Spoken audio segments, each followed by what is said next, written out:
अनाज मंडियों में सोयाबीन की आवक बढ़ने लगी है। किसानों को उनकी फसल का उचित दाम मिल रहा है या नहीं, इसकी जानकारी लेने के लिए बुधवार को कलेक्टर आशीष सिंह ने लक्ष्मीबाई अनाज मंडी का दौरा किया।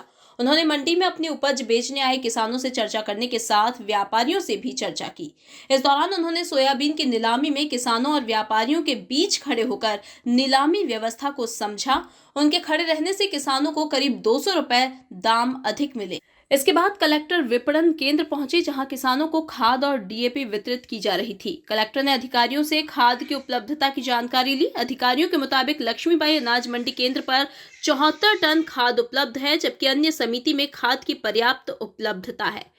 देखिए, चूंकि सोयाबीन की खरीदी चल रही है और जैसा कि राज्य शासन की मंशा है, माननीय मुख्यमंत्री जी के निर्देश हैं कि किसानों को उनकी फसल का उचित मूल्य मिलना चाहिए और समस्याएं नहीं होनी चाहिए। इसी दृष्टि से आज मंडी का भी दौरा किया गया और इसके साथ साथ जो सरकारी खरीदी के जो 2 केंद्र हैं उनका भी मेरे द्वारा दौरा किया जा रहा है और यहाँ पर व्यवस्थाएं देखी गई। कुछ मंडी से संबंधित समस्याएं भी बताई गई हैं, जैसे कि यहाँ पर अंदर कुछ अतिक्रमण है जिसको हटाना है, उसको बहुत जल्दी ही हटाने के निर्देश जारी किए जाएंगे।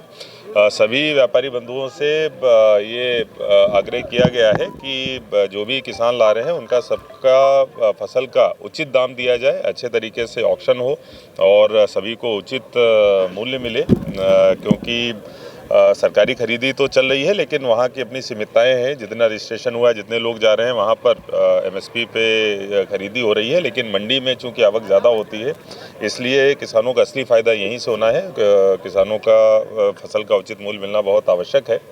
एक चीज़ ये भी देखी गई है कि यहाँ पे कुछ ऐसा भी जो उपज आती है जिसमें अगर हल्की फुल्की ग्रेडिंग कर दी जाए तो उसका भी अच्छा दाम यहाँ पर मिलेगा, लेकिन वो संभव अभी नहीं हो पा रहा है क्योंकि यहाँ पर उसकी फैसिलिटी मौजूद नहीं है।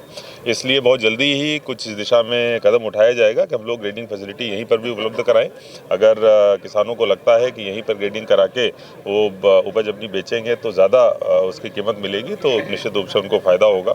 मंडी निरीक्षण के बाद कलेक्टर इंडस्ट्रियल एरिया स्थित केंद्रीय वेयरहाउस पहुंचे, जहां खरीदी के बाद सोयाबीन स्टॉक की जा रही है। साथ ही उन्होंने एक निजी वेयरहाउस का भी निरीक्षण किया। यहां भी शासकीय खरीदी के बाद सोयाबीन रखी जा रही है। कलेक्टर ने अधिकारियों को वेयरहाउस में समुचित व्यवस्था के निर्देश दिए। Bureau report, INN news, Indore.